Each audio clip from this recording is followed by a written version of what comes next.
तुषा का केस सुर्खियों में है और एक सवाल भी कि ये हत्या है या आत्महत्या। हमारे साथ इस वक्त भोपाल पुलिस कमिश्नर मौजूद हैं, संजय कुमार जी।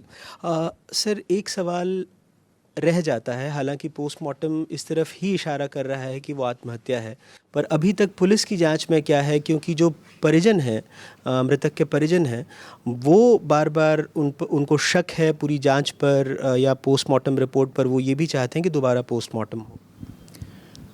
अगर दोबारा पोस्टमार्टम होता है तो हमें कोई आपत्ति नहीं है। दूसरा, ये अभी तक के इन्वेस्टिगेशन में ये मामला सुसाइड का है, हत्या का नहीं है।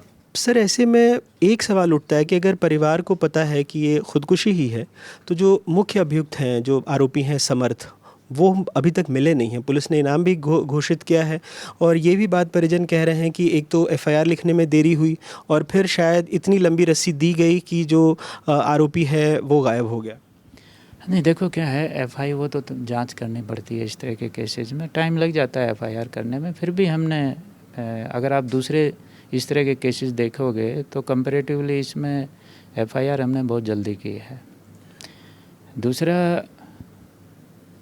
कि अब इन्वेस्टिगेशन में एविडेंस कलेक्ट करने पड़ते हैं। जब हमारे पास एविडेंस होते हैं उसके बाद ही हम गिरफ्तारी की कोशिश करते हैं। तो हमने अपनी पार्टी लगा रखी है, हमारी कोशिश है जल्दी से जल्दी गिरफ्तार करने की। सर, 6 टीमें लगी हुई हैं, क्या अभी तक कुछ ट्रेस मिला है या कोई ऐसी चीज़ जो इशारा कर रही हो कि यहाँ हो सकते हैं, या कब तक पहुँच पाएगी टीम इस तरफ, अगर कोई मोटा मोटी? नहीं, हम अपनी पूरी कोशिश कर रहे हैं। अब इसमें टाइमलाइन बताना तो बड़ा मुश्किल होता है, लेकिन हमारी कोशिश है जल्दी गिरफ्तारी हो जाए। सर, पुलिस की जांच पर कुछ सवाल उठे जब वो रस्सी या पट्टा कह लीजिए, वो पोस्टमार्टम तक नहीं पहुंचा, भोपाल एम्स नहीं पहुंचा, हालांकि अगले दिन पहुंच गया, ये बात बताई गई। तो एक तो जो इसमें आयो थे, क्या उनसे कुछ सवाल जवाब होंगे, और दूसरा, क्या इससे पोस्टमार्टम की जांच पर कोई असर पड़ा? नहीं, इससे कोई असर नहीं पड़ा है, क्योंकि वो एफएसएल टीम ने उस पट्टे को जब्त किया था। वो किसी कारण से, उसको लापरवाही भी कह सकते हैं, हम डॉक्टर के पास नहीं भेज पाए थे, लेकिन उसको जैसे ही पता लगा उसको डॉक्टर के पास भेजा और डॉक्टर ने अपनी रिपोर्ट भी दे दी।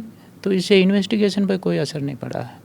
सर, चूँकि एक रिटायर्ड जज हैं और उनका परिवार भी रसूखदार है, इसीलिए ये सवाल उठते हैं कि क्या आप लोगों पर कोई दबाव है जिस वजह से देरी हुई, या जिस वजह से मुख्य आरोपी को अभी तक नहीं पकड़ा गया? इस तरह का कोई प्रेशर था क्या पुलिस पर पहले दिन से? नहीं, कोई प्रेशर नहीं। हम किसी तरह का कोई प्रेशर नहीं मानते, और जांच करनी पड़ती है तो उतना टाइम लगता ही है। हम बहुत ज़्यादा जल्दबाजी करेंगे तो वो भी केस के लिए ठीक नहीं होता। क्या अगर परिवार दोबारा से कोर्ट को अप्रोच करता है दूसरे पोस्टमार्टम के लिए, तो पुलिस सहयोग करेगी या पुलिस को कोई आपत्ति है? नहीं, हमें कोई आपत्ति नहीं। वो जो है ना, अगर दोबारा पीएम करना चाहते हैं तो हमें कोई आपत्ति नहीं, लेकिन हम अप्रूवल अथॉरिटी नहीं है उसके लिए। ऑनरेबल कोर्ट अथॉरिटी है, तो लेकिन हमें कोई आपत्ति नहीं है। सर, मेरा आखिरी सवाल था, चूँकि परिवार बाहर से आया हुआ है, उन्होंने अपनी बिटिया खोई है, तो ज़ाहिर तौर पर कई बार वो भावनात्मक रूप से भी टूटे हुए होते हैं, या उनके मन में कुछ सवाल हैं। भोपाल पुलिस की कोशिश होगी कि उनके सारे सवालों के जवाब कम से कम परिवार के प्रति जवाबदेह होकर उनको मिल जाए, ताकि वो कोई शक शुबा होकर यहाँ से न लौटें, और जो जाँच अभी तक चल रही है उससे वो संतुष्ट रहें। नहीं, बिल्कुल, हमारा इन्वेस्टिगेशन बिल्कुल निष्पक्ष होगा, फेयर होगा, और हम अपनी जो सही कार्रवाई है वो जल्दी से जल्दी करने की कोशिश करेंगे।